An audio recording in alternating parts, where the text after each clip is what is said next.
Hey guys, today I'm going to go through the absolute basics of trend trading. I will discuss how to identify a trend, how to scale in on those trend trades, risk to reward ratios, different patterns during a trend, including head and shoulders, flag patterns, pennants, candlestick closures, and what to do during times of ranging momentum. Now here is the basic concept of trend trading. It is a trading style that attempts to capture gains through the analysis of an asset's momentum in one particular direction. When price is moving in one overall direction, such as up, bullish, or down, bearish, that is called a trend. Trend traders enter in a long position when the price of an asset is increasing, and vice versa. When price is moving downwards, they are selling, shorting. Now, just bear with me for you experienced traders that are watching this video. There are a lot of beginner traders watching this, so I'm trying to advocate to both of you guys. So there may be things in this video that you already know of, but just be patient. It's worth watching. As I said, it's a great refresher no matter how experienced you are. Now let's get stuck into it. So of course, we're going to start on one of my favorite pairs, Euro USD. Now we have to keep in mind that there are trends within trends. Now, what do I mean by that? So if, for example, the trend on the weekly time frame, a major time frame, is trending upwards, or we may see the opposite on smaller time frames. Price could be trending to the downside on those 15-minute, 30-minute time frames, when on the bigger time frames, say the weekly and the daily, it could be trending to the upside. There is always trends within trends, and it also depends on what type of trader you are. If you're a swing trader, then obviously you're going to more so be trading the overall direction on the bigger time frames and looking to catch those big trending moves. If you're a scalper, then obviously it doesn't matter what direction you're trading, as long as you're in the right direction when you're trading those trades.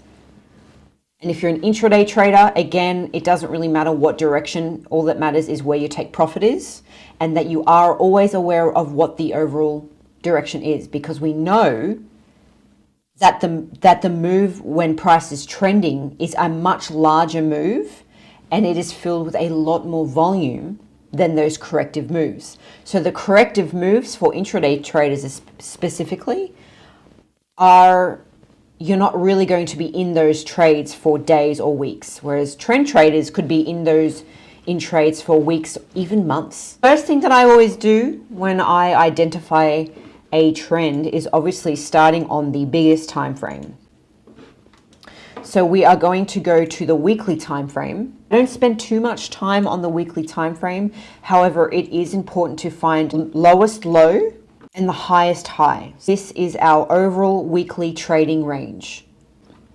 So now that we have established what the weekly high and low is, we're going to move down to the lower time frames. And I will point out that we know Euro USD is in an upward trend. We will find our most recent low, 1.048, and our most recent high is already plotted in, 1.0940. Every now and then, I do like to use the fib retracement. So you can also find out the halfway mark, the 50% retracement mark within the daily levels. So you will place the fib from the most recent high point, and you will drag it down to the most recent low point. So from here, we can already see the halfway point is at the 50% fib retracement. And then when we go down to the lower time frames, we have our halfway mark. We can see that is sitting at 1.070. Nice round number. We can clear this fib retracement. You can also do this on the weekly time frame, guys. So let me go back over. You can do this on pretty much any time frame if you want to find that 50% halfway mark. So using the fib tool from the most recent high to the most recent low. Okay, we have the weekly halfway point down here. Okay, that's a 50% retracement. Round number. You guys know I like round numbers, 1.0240. So that's our weekly halfway point from the high to the low. Okay, so we can clear off that tool again, move back down to the daily time frame. And there's our levels. So we have found our weekly and our daily levels. I would like to point out as well that obviously on the daily time frame, we have a matching upward bullish trend. So the weekly is bullish and the daily is bullish. So let's go down to the 4-hour time frame, so lower time frame. We can see as well that it is also matching the bigger time frames trend. We have all of our levels marked. We have our daily and weekly high point. We have our daily low point, and we also have our weekly low down here. Now, remember that halfway mark that I used with the fib tool? Well, here it is right here. And look how perfectly the EMA is sitting directly on that level. As I mentioned earlier, I don't really like to use too many indicators. There are some exceptions, however, just for added confluence. We have to always remember that with my type of trading style, I prefer to rely on major key levels, levels of structure, liquidity points, manipulation patterns. So anything aside from those tools is always going to be an added confluence to my already profitable trading style. For example, we can see the EMA is sitting directly on top of our 4-hour level of structure. So that's just a nice added confluence, and it will give you that extra edge in the markets. So you don't have to do the same thing. You might have your own edges in the market that you use as extra confluence. I have our 4-hour low point, and we mark that from the daily levels with our fib tool. Just remember that. Now, because we are getting a slowdown of momentum, this is the areas where trend traders have their foot on the brakes, because we know that there's no momentum in the overall bullish move. And we also know that price does not move in only one direction. We are always going to have corrective moves, pullbacks, and times of retracement. So for the past week or two, this has been the momentum. We have no volume. And that's mainly because we have not had any major news releases, no catalyst for price to start trending again. And these are the types of moves that either damage or make traders. If you're a trend trader, you know that you sit out of this completely until we get a break of this most recent high and a close above on these lower time frames to confirm continuation of the bullish trend. Anything below that that's not broken, you have to assume that price is going to keep up with this ranging momentum. Now, this is the type of price action that, say, scalpers could trade. And that's when we go down to the lower time frames. But with my strategy and my style, I don't go any lower than the 30-minute time frame because I'm not a scalper. I'm more so a swing trader and sometimes an intraday trader. Even for intraday traders, this isn't really a lucrative momentum either. But for scalpers, of course, because they're not looking for large moves. Now that we've spoken about that, let's go back in time and see what price did and how it reacted when we did see breaks of major levels of structure. So we're going to switch over to the daily time frame, and I'm going to use the replay tool. Okay, the downwards trend was broken and confirmed a change of trend when price broke this area of structure, and the most important information, this most recent lower high point. So what do we do with this information? Traders can assume that an overall direction of a trend is shifting to bullish in this case is if when we have major key levels broken on the larger time frames. This area was the most strongest area of structure and the most recent lower high. After Euro USD printed that most recent lower high, we had a nice move to the downside to create a new lower low point.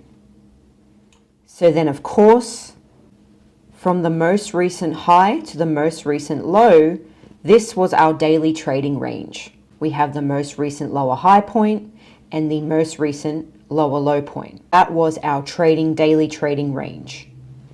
Now, what happened? We can zoom in on the 4-hour time frame. Us overall trend traders, our antennas were starting to get raised because we can see on the smaller time frame, the 4-hour time frame, we started to create higher lows and higher highs, a strong potential sign that price is shifting direction. Lower high point, what happened after when it got there? We had a strong push above with a lot of momentum. This was the first candle that broke that strong level of structure, confirming a potential shift in overall direction. So we were seeing Euro USD shift from being in an overall downward bearish trend to now an upwards bullish trend. We had the retest of this broken level of structure, and what happened after that? 2 daily candles, rejection and push to the upside. Now let's use our replay tool to see what the next 2 to 3 candles did from this point here. So we had the next daily candle open up bullish with a slight close above this EMA, another bullish strong sign. The next day, also bullish. So now we know that price is confirmed, broken the bearish trend because the recent lower high had been broken and this entire level of structure has been annihilated. Now us trend traders have shifted our bias to now bullish. This was the most recent higher low. Then price created another recent higher low. Momentum shift back into its trend. Let's fast forward again. Clearly above all of these bearish levels of structure. Now that's how you identify a trend change. Now I have already gone through this briefly in my previous video. If you check it out, it only goes for about 4 minutes, but I discuss how to cut your losses earlier. This has all got to do with a change of overall trend. Look left at these other levels of structure. For example, here is one right here. That was a lower high during the downward trend. This is obviously an area where we may see price start to react and shift into some corrective momentum.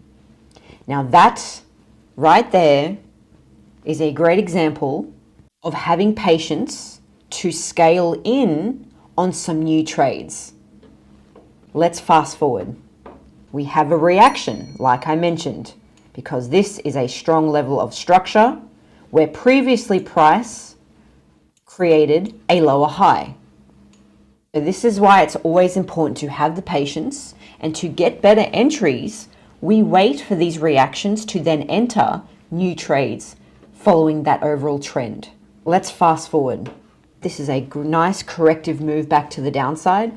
So as trend traders, these are the moves that we're waiting for, because this will give us better entries to enter into some new trades. This is also called scaling in. So if you had bought from around this area, that was a perfect area to buy. As trend traders and swing traders, we would be holding that, waiting for our next opportunities to enter more trades. So the fact that price has reacted from this strong level, we can already see there's an area down here. And that is where we'll be looking for. And we'd be going down to the lower time frames to then enter those areas. Let's fast forward again. What did I mention earlier? There are always going to be times of consolidation and ranging momentum during trends. These are the times that price is collecting liquidity before we see another large push in its true direction that is usually going to be filled with a lot of volume. So that was 8 days where price was ranging. When price does range and it is collecting liquidity, this could last up to 1 or 2 or even 3 weeks. It could even last up to a month. These are the times that play with traders' mindsets the most. And this is when it can get quite frustrating if you're not patient and you don't have the discipline to wait for a clear breakout, ranging and collecting liquidity. So it is very important to always wait for a break above a key level that will confirm price is going to start trending again. and you're not going to be stuck in this mess. In any healthy trend, there will always be times of consolidation. Any asset class, and we'll be able to spot those times of consolidation. For example, we can see an area right here for Euro USD, and look what happened after that. We had a liquidity push to the upside, to an area of structure, hitting stops of those early sellers, and then what happened after that? We saw a strong push to the downside. Very strong push. Now these are the moves that us trend traders like to catch and hold. We don't want to be in this mess. Looking left, here's another area of consolidation. We can see another area right here. Price was also creating a rising wedge, a 4-hour pattern, and what happened after that? Break to the downside. You backtest your own charts and you go back in history and you see these times of consolidation, you are going to see a lot more than just ranging momentum. You're going to see a lot of patterns accumulate on those time frames. You may see flags, pennants, head and shoulders, which is all just added confluence of what price is potentially gearing up to do. We should expect to always see huge liquidity grabs in the opposite direction of the trend, and soon after, that is usually when the trend starts again. The banks know where retail traders are either buying or selling, and it is their job to get us out of the market before a large move. They don't want us to profit. And once you realize this, your results will tenfold. And this has mainly all got to do with your psychology, your patience, and your discipline to sit out and stay out of the markets when we're in these sorts of movements. And this is the hard part, because that's when fear, greed, ego, hesitation all come into it. And these are just some of our emotions that we have to deal with in trading. There's a whole bunch. So now that we are starting to see a little bit more volume in these candles, let's fast forward. Back to the downside. So no confirmed break, stopping out a lot of early buyers. You already know that's an area of interest. Let's fast forward. Perfect. Look at that. See, this is a great example, guys. Like, price is always going to collect liquidity before it starts trending again. And this happens over and over and over again. We just saw it here. Look at that, to the absolute pip of our level of structure, 1.0480. And this will, like I said, this will continue to happen again and again. Just another great lesson and reminder to be patient and have discipline. This daily candle closed very bullish. Let's see what happens after that. Now we're looking as though we're breaking this area of structure. Confirmed break. There you have it, guys. Even if you waited for this move and bought down here, you had 2 days of opportunities to buy this pair. Say you bought it from down there. You would have been 145 pips in profit. Move the stop to your entry. Perfect area for a scale in opportunity. That is the type of moves that we will see over and over, again and again, during trending momentum. When momentum turns, price is usually going to accelerate very aggressively to the upside. That was our pivot point, break of structure, we're back above. That's the kind of impulsive waves that we're trying to catch. Now, I just want to point out to you guys as well that in generic textbooks, courses, or even online, you are going to see pictures of trends that look like this. This is how a trend is depicted in these sorts of materials. Now, if it was as easy as this, everybody would be rich. But we know that's not the case. Where is the consolidation periods within these areas?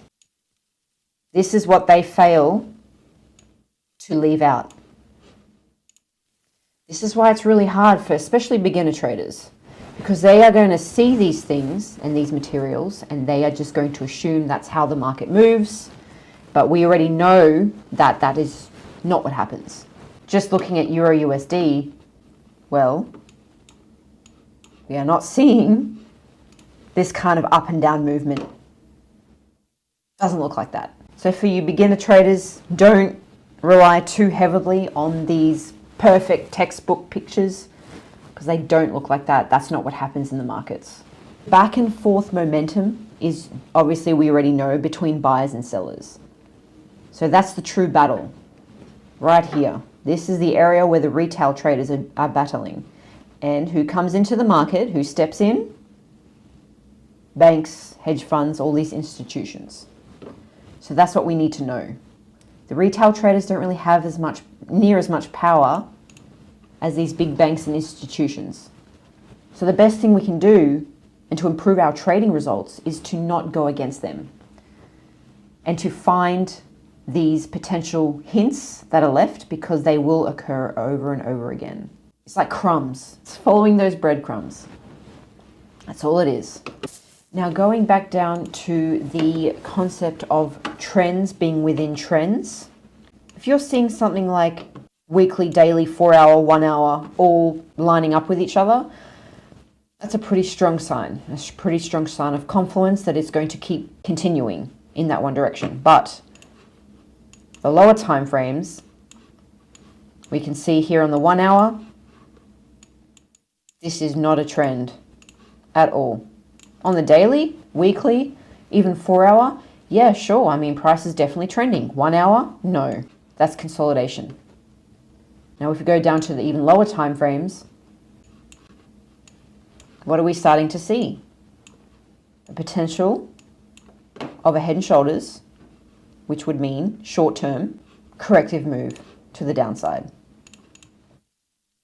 which we have just made and pushed out of a strong level of structure. There's still a lot of liquidity left down here, and that, my friends, is where us trend traders and swing traders are waiting to scale in to some more buys. But as a general rule, to summarize all of this, if you have patience and discipline to wait for those corrective moves, you'll do well. But the biggest battle for all traders is always going to come down to us and our minds. External factors really seep into our trading results very easily. The general rule and a general guide, you just need to have patience, keep our discipline, and wait for those corrective moves, because we don't want to be buying at highs, because that right there is where the trap is set for the retail traders. Now, just to finish off, I'm going to leave you with one last and final thought. So we're just going to shift our attention to this risk to reward ratio table that I created. When you're a swing trader, you don't have to be right many times. We already know that our risk to reward ratio is going to be much higher. So for example, if you're catching an 8-to-1 trade, swing traders do commonly, you only need to be correct 11% of the time. You could lose 5 trades and win 1 large trade, and you'd still be profitable. If you're a scalper or an intraday trader and you're only catching 1-to-1s, you need to be right more times than you're wrong. So that's the whole importance of understanding risk to reward ratio. And it all depends on your actual trading style and your personality traits, because I know a lot of successful scalpers, I know a lot of successful intraday traders, and I know a lot of successful swing traders. It all depends on your individual personality style. I prefer swing trades because I don't want to be glued to my charts all day, most days. I don't mind holding and just letting those trades accumulate in price, managing the trades, shifting the stops, exiting, scaling in. But overall, I know that I can be right less times and I will still be profitable and win more. So feel free to screenshot this, to keep it for yourselves. Now, when I first started trading, I was trying to scalp more so than intraday or trend trade. And it wasn't until I started to get into the whole concept and idea of how swing trading and trend trading works, started to see better results. But for my personality style, scalping was definitely not for me. I hope this video has really added some value to your own trading styles, or for you new beginner traders. If you are confused at all by anything I have spoken about, or if you do want to learn further, please don't hesitate to reach out. I'm going to leave my social details in the description. Feel free to look at my other videos that I've already created. I'm going to add obviously a lot more new content to this channel in the coming weeks, so you won't want to miss them. Have a great day, and as always, stay safe out there in the markets.